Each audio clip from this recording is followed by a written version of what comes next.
আর্জেন্টিনার হলুদ কার্ড হুট করেই যেন বদলে গেল সুইজারল্যান্ডের লাল কার্ডে। মাঠে থাকা রেফারি প্যারাদেসকে হলুদ কার্ড দেখালো, ভিআরে থাকা রেফারির হস্তক্ষেপেই যেন পাল্টে গেল সব হিসেব নিকেশ। লাল কার্ড দেখে মাঠ ছাড়তে হলো এম্বোলাকে।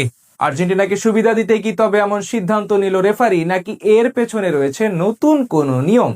সেটাই বিস্তারিত জানবো এই প্রতিবেদনে।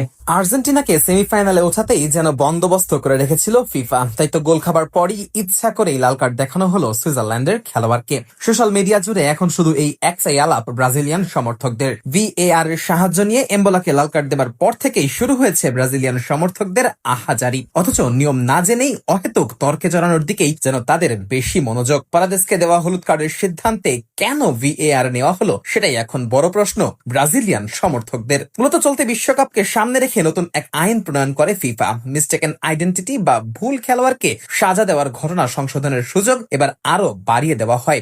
আগে এমন পরিস্থিতিতে ভিএআর এর হস্তক্ষেপের সুযোগ সীমিত থাকলেও নতুন নিয়মে যদি দেখা যায় যে রেফারি ভুল খেলোয়াড়কে হলুদ বা লাল কার্ড দেখিয়েছেন, তাহলে ভিডিও রিভিউর মাধ্যমে সেই সিদ্ধান্ত পরিবর্তন করা যাবে। আর ঠিক এই নিয়মের প্রয়োগেই ইতিহাসের অংশ হয়ে গেলেন ব্রিল এম্বোলা। ঘটনাটি ঘটে ম্যাচের দ্বিতীয়ার্ধে। প্রথমার্ধে এক গোল খাওয়া সুইজারল্যান্ড তখন কেবলমাত্র ম্যাচে ফিরেছে। আর্জেন্টিনার রক্ষণ দুর্গে আক্রমণও করছিল বেশ আত্মবিশ্বাস নিয়ে। এমন সময় এম্বোলা বল নিয়ে এগোতে গিয়ে পারাদেসের পায়ের সাথে ধাক্কা খেয়ে মাটিতে লুটিয়ে পড়েন। প্রথম দেখায় রেফারির কাছে সেটি ফাউল বলেই মনে হয় এবং তিনি পারাদেসকে হলুদ কার্ড দেখান। কিন্তু ভিএআর রিপ্লেতে ধরা পড়ে ভিন্ন চিত্র।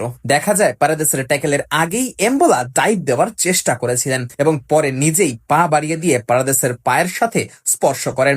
অর্থাৎ ফাউল আদায়ের জন্য তিনি ইচ্ছাকৃতভাবে অভিনয় করেছিলেন। এরপরই রেফারি নিজের সিদ্ধান্ত বদলে দেন। পারাদেসের হলুদ কার্ড তুলে নেওয়া হয় এবং সিমুলেশনের দায়ে এম্বোলাকে দেখানো হয় হলুদ কার্ড। দুর্ভাগ্যবশত সেটি আবার ছিল ম্যাচে এম্বোলার দ্বিতীয় হলুদ কার্ড। ম্যাচের প্রথমার্ধের একেবারে শেষ দিকে এই পারাদেসের বিপক্ষেই কড়া ট্যাকেল করে প্রথম হলুদ কার্ড দেখেছিলেন এম্বোলা। ফলে নিয়ম অনুযায়ী লাল কার্ড দেখে মাঠ ছাড়তে বাধ্য হন সুইস এই ফরওয়ার্ড। সিদ্ধান্ত ঘোষণার পর বিস্ময়ে হতবাক হয়ে যান এম্বোলা। মাঠ ছাড়ার সময় তাকে চোখের পানি মুছতেও দেখা যায়। অন্যদিকে তার সতীর্থরা রেফারির সঙ্গে দীর্ঘক্ষণ তর্কে জড়িয়ে পড়েন। তবে মজার বিষয় হলো, যদি প্রথম মুহূর্তে পারাদেসকে হলুদ কার্ড না দেখানো হতো, তাহলে ভিএআর এর পক্ষে এম্বোলার ডাইভ নিয়ে হস্তক্ষেপ করার সুযোগই থাকতো না। কারণ নতুন নিয়মের আওতায় ভুল খেলোয়াড়কে কার্ড দেখানোর ঘটনা সংশোধনের ক্ষেত্রে ভিএআর দেখার সুযোগ হয়। অর্থাৎ পারাদেসকে কার্ড দেখানোই শেষ পর্যন্ত এম্বোলার জন্য কাল হয়ে দাঁড়ায়। 2026 বিশ্বকাপে নতুন নিয়মের কারণে প্রথমবারের মতো কোনো খেলোয়াড় এবার লাল কার্ড দেখলেন। এর আগে অবশ্য গ্রুপ পর্বে যুক্তরাষ্ট্রের ডিফেন্ডার টিম রিম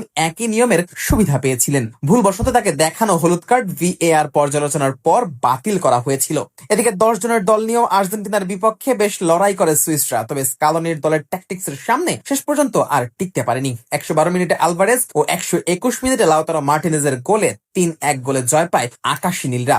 এর আগে ম্যাচের 10 মিনিটে গোলের দেখা পেয়েছিল অ্যালেক্সিস ম্যাক অ্যালিস্টার এবং 67 মিনিটে সেই গোল শোধ দিয়েছিল সুইজারল্যান্ডের এন্দোয়ে।